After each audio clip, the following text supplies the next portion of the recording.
Hey everyone, and welcome to The Explainer. Today, we're getting into the story of a Major League Soccer team with a background unlike any other in American sports, the Philadelphia Union. You heard that right. This is not just a soccer story. Oh no. It's a story that's tangled up in American history, powered by pure fan passion, and yeah, filled with a whole lot of drama. So, how in the world does a fan movement literally will a pro sports team into existence? And how does that team then turn years of agonizing losses into a story of triumph?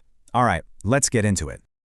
To really get the Union, you have to understand the empty space they filled. For a huge, sports-crazy city like Philadelphia, the wait for a top-level soccer team was, well, it was long, and it was seriously frustrating. I mean, think about it. Major League Soccer gets going in 1996, and one of the biggest cities in the country is just left out. The old pro teams from back in the day were basically ancient history, and every attempt to get a new team in the early 2000s just fell apart. You could feel this real hunger building in the city for a team they could finally call their own. And this is where the story gets so cool. In 2007, this group of fans, calling themselves the Sons of Ben, got together with one mission: prove to the league that Philly would support a team. What they did was just incredible. They basically created a loud, passionate, dedicated fan base before the team even existed. And you know what? It worked. A year later, MLS gave Philly a team, and in 2010, the Union were officially on the field. And every new team needs that first hero, right? For the Union, that guy was Sebastian Letou. He's the one who scored the club's very first home goal, instantly writing his name in the history books and finally giving those fans who had waited so long something real to cheer about. But that initial celebration, it was followed by about a decade of frustration. See, the club got a reputation pretty fast, but it was not the one they wanted. They became known as the team that almost won everything. This number right here just says it all. 3 times. 3 times in 5 years, the Union made it all the way to the final of the US Open Cup. That's the big national knockout tournament. And 3 times, they came up short. And each loss was just more painful than the last. It really cemented this identity for them. It was like this theme of heartbreak was woven right into the fabric of the club. They were always good enough to get there, but they just could not take that final step. For a fan base that passionate, that was a really brutal reputation to have. But all that pain just set the stage for what was to come. Because after a decade of waiting, the big breakthrough finally happened. And in perfect Union fashion, it was immediately followed by one of the biggest heartbreaks you will ever see in soccer. So in 2020, it all just clicked. The team was incredible, they dominated the league, and they won their very first major trophy, the Supporters' Shield. That's the award for having the best record over the entire regular season. It proved they were the most consistent team all year long. The curse was finally broken. Then, 2 years later, they had their shot at the biggest prize, the MLS Cup.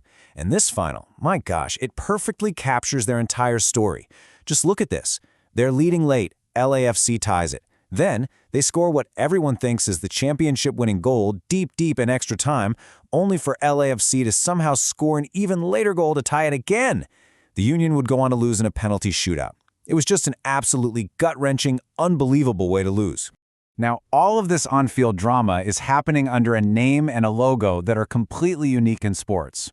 To really, truly understand the Union, you kind of have to understand the American Revolution. So what's the deal?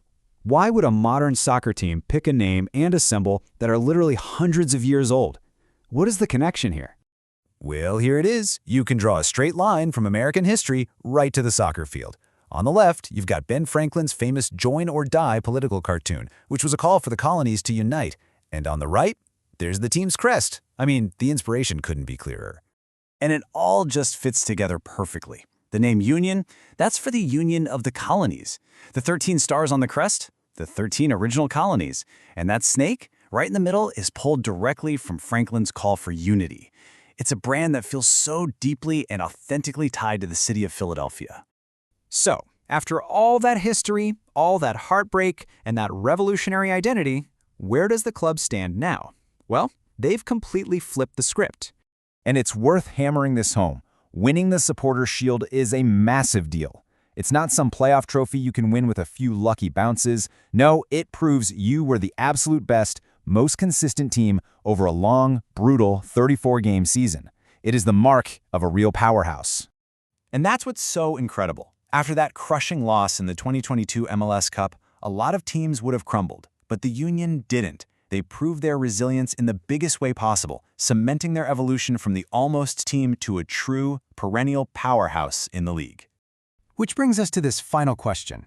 The Philadelphia Union have battled through their past, they've won major trophies, but the biggest one of all, the MLS Cup, has been snatched away from them in the most painful way you can imagine.